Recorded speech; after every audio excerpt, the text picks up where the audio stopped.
Mwaramutse, abandi muraho, ni Uwimana Patricie ubaha ikaze mu kiganiro cy'uyu munsi ku wa kabiri, ku itariki 5 z'ukwezi kwa gatatu, 2024.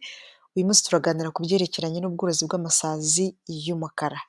Turareba ko isazi y'umukara iba isa. Amasazi y'umukara ku batabizi afasha umworozi w'ingurube, umworozi w'inkoko, umworozi w'amafi kubona poroteyine zihagije zo guha ayo matungo. Isazi y'umukara rero ntabwo imeze nk'andi masazi, murabona ukuntu isa, murabona ko idasa nka ya masazi mujya mubona mu ngarani, ariko nibyo, mu ngarani ahantu handuye, mu bikoni, ya yandi ashobora no kuzana indwara, akaba yatuma abantu barwara. Amasazi y'umukara tuzareba ibyiza byayo, tuzareba n'imiterere yayo ku buryo bwimbitse mu minsi iri imbere. Uyu munsi turareba gusa uko asa. Donc murabona agahanga kayo kuko nayo afite amoko menshi atandukanye. Uku niko amasazi y'umukara asa. I Rusebeya rero, ndavuga mu murenge wa Rusebeya mu karere ka Rutsiro, akagari ka Mberi, umudugudu wa Marimba, niho dukorera ubworozi bw'amasazi y'umukara. Mu bworozi bwayo harimo ibice 5. Uyu munsi ndafata igice cya 3 n'igice cya 4, ni ukuvuga ngo faze ya mbere, faze ya kabiri, mbese imyororokere yayo.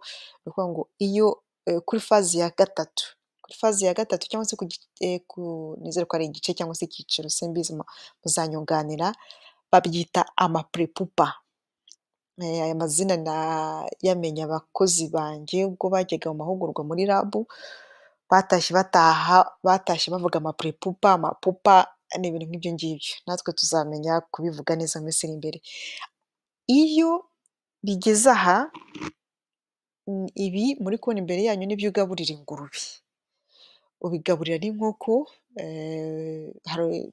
tuzareba mu minsi iri imbere noneho n'uburyo ushobora kubitunganya ukabigaburira amafi. Nyuma y'amapurepupa rero, ni ukuvuga ngo iyo uvuze uti reka nere kuzigaburira amatungo ahubwo zizabe icyororo, urazireka zigakura, noneho zikagera aho ziba amapupa zigasinzira. Iyo zamaze kuba amapupa, uko muri kubibona hano, mushobora gutekereza ko zapfuye. Ntabwo zapfuye, ahubwo izi z'umukara zasinziriye, zizakanguka ari amasazi. Aha rero ni i Rusebeya nyine, ni uko ubworozi bwacu bumeze.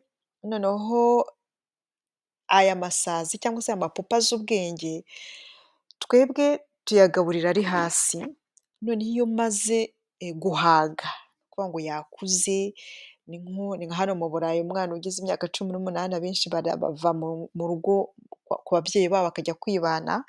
Aya mapupa rero iyo amaze kurya agahaga, ahita ava mu turiro twayo. Yo ubwayo aribwiriza, akagenda akajya kwihisha aho twavuga ngo ni muri black room. Uyu ni umweyo abakozi bakoresha bari gukubura. Murabona ko aha ngaha ahaza ari nijoro, arazamuka akajya kwihisha hariya ari nijoro. Aha niho aba arira, avamo rero akaza akihisha hano. Ubwo noneho tukayafata tukayajyana muri black room nini, cyangwa se muri shidanete yabugenewe, akaba ariho azahindukira amasazi. Murabona ukuntu biba bingana, ukuntu biba bimeze. Iyo byabaye umukara gutya ntabwo wabiha ingurube, ushobora kubiha inkoko, ariko ntabwo wabiha ingurube byamaze kugera hariya. Rero uyu munsi nyine twagombaga kureba uko aya masazi ameze y'umukara. Mu minsi iri imbere tuzareba impamvu tuyorora, atari ukuvuga ngo gusa ngo turagabura amatungo. Tuzareba noneho n'akamaro kayo ku bidukikije, akamaro kayo ku bantu, akamaro byinshi byinshi. Muzahita mubona ibyiza byo korora amasazi y'umukara. Ababyifuza namwe mukazaboneraho kuyorora.